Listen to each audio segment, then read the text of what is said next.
watching Pinoy Scoop, your TV entertainment news channel in the Philippines.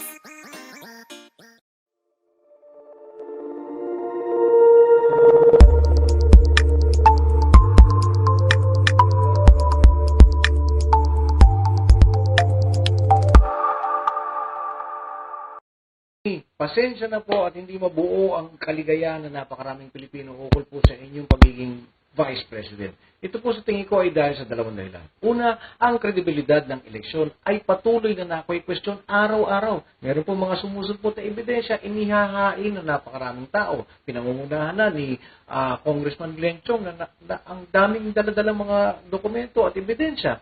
Ma'am, hindi naman natin pwede itong baliwalain. Hindi ko naman po sinasabi nagkaroon na talaga ng siguradong dayaan, pero hindi po natin basta pwedeng talikuran. Hindi po ba? Pangalawa, ang Iglesia ni Cristo nagtatanong po. Valid naman mo yung tanong nila. Meron po silang mga lokal na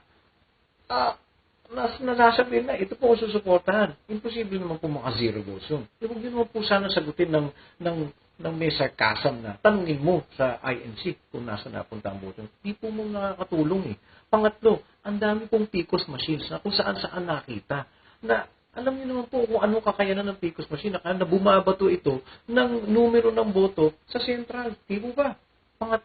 Pang-apat, ang undervotes po, ang laki po ng bilang. Hindi naman din po ito pwedeng balawalayin. At napakarami pang patong-patong na ebidensya na araw-araw lumalabas na naghahamon ng kredibilidad ng nakaraang eleksyon, lalong na sa posisyon ng Vice President. Ma'am, hindi po ito panunuligsa sa inyo. Naniniwala po ako na ang inyong integridad ay nandyan po. Sana meron naman ho kayong posisyon tungkol dito na hindi kayo basta papayag na napakarami kaliwat kanan ng mga binabatong pagki-question, mga statistical improbabilities daw, ng mga hinahain ng mga eksperto. Hindi naman ho natin pwedeng talikuran lang basta-basta yon. Gusto niyo po ba, anong taong kayong uupo? Ang daming tao na nagdududa kung malinis po ba yung halalan? Hindi po ba, ma'am? And I'm very, very sure you'll agree na mas gusto niyo na ito po ay nasagot lahat. Bilangin nyo. O kung ano pa man ang inyong posisyon, yun lang po ang inaantay. Na sana meron ho kayong strong position dito. Huwag naman ho nang masasiguro, talikuran lang natin, mag-celebrate tayo na tayo na ang nanado. Pangalawa, ma'am, kasama niyo po ang Liberal Party. Ito po ang ruling party of a very uncaring government. Ito po ang namalakad ng MRT na kahit 10 kilometro na ang haba ng pila ng mga taong sasakay dyan, parang walang pakialam. Lumipad na yung MRT sa Riles, wala. Umuulan sa loob ng MRT, bumubukas ang pinto, wala nga ho nabili na kahit isang bagon. Hindi po ba? Pangalawa, ito rin mo ang government na naaalala natin na sa 44. Nangamote ang mga namuno dyan nung tinatanong sa Senado. Pangatlo, ang Kidapawan Massacre.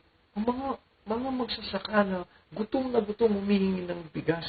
Ang binigay bala. Ma'am, ang sasakit po niyan eh. Kaya ko nung kinikwento, sila ho yung kasama nyo ngayon eh. Sila ang kasama ninyo. Ang sinabi ng Korte Suprema, unconstitutional, pero tinuloy pa rin. Kaya naman ganito, nagkaroon ng hatian sapagkat ito po ang inyong, kumbaga, kabarkada. Nakakatakot po na paano ho ba talaga ang posisyon nyo pagka sila po ang nakitaan ng mali. Sila ang nakitaan ng anomalya. Ano ho ang inyong posisyon? Sana ho, marinig naman natin yan. Para naman kumalma ang mga tao. Malaking bagay po yun. Kasi ang nangyayari lang, dahil si Bongbong Marcos ang nagkikwisyon, inuukil yung nakalipas niya. Importante din po yun. Pero let us confine our investigation tungkol lamang doon sa eleksyon, tungkol doon sa inyong alliance. Importante po yun. And I'm very, very sure yung pong inyong integridad ay hindi po nawawala. At inaantay po natin ang mainit at matibay na yung stand dito. At higit sa lahat, ma'am, isa pa ho.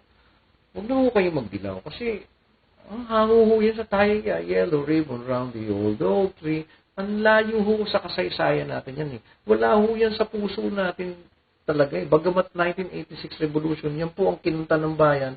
Pero kayo ho ba masasabi nyo na yan po ay merong malalim na koneksyon sa ating puso para ho maging simbolo ng Pilipino ang kulay na yan?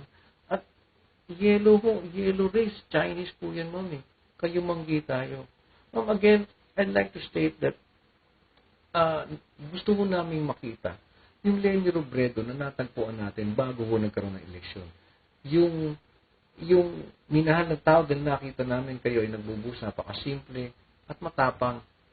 Ngayon po ma'am kasi hindi ko namin malaman kung paano yung kay questionin ang sinamahan niyo pong partido.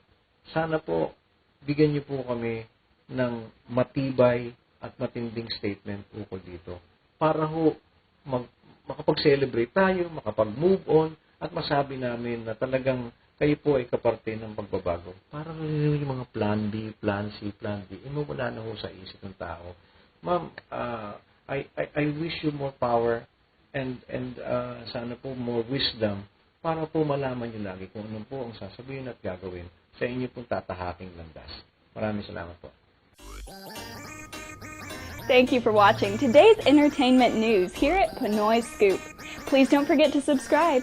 Just click on the subscribe button below.